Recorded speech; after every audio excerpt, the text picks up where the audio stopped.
Мысық пен жолбарыс ертегісі. Баяғыда бір жабайы мысық тоғайда тышқан аулап жүріпті. Содан жай түсіп, өліп жатқан үлкен жолбарысқа кезігіпті.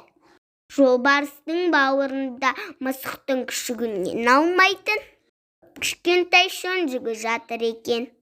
Мысық сүйіп-сүйкімді шөнжікті асырап алады. Тостақпенен сүт береді. Мысықтың бүкіл айла тәсілін шөнжікке үйретеді. Шөнжік өсіп, үлкен қаһарлы жолбарысқа айналады. Бір күні қарны әбден ашқан жолбарыстың өзіне тесіле қарап тұрғанын мысық сезіп қалады. Мынаның ойы жаман екен деп тез ара ағашқа өрмелеп кетеді. Ағаштың түбіне келіп, шоқиып отырып қалған аш жолбарыс ернін жалап, мейірімді мысық апа, сен мені асырап ер жеткіздің. Мысықтың бүкіл айла тәсілін үйреттің.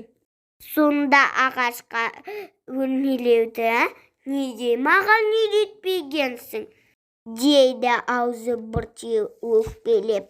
Ей жолбарыс жан-ай, сақтықта қорлық жоқ деген емес пе?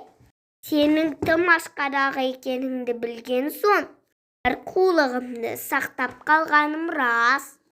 Өйтпегенде мені жеп қояр едің, дейді мысық сабырмен. Міне сөйтіп ақылды әрі сақ мысық ашқарақ жолбарыстан құтылып кетіпті. Осылайша менің ертегім аяқталды. Достар, сау болыңыздар.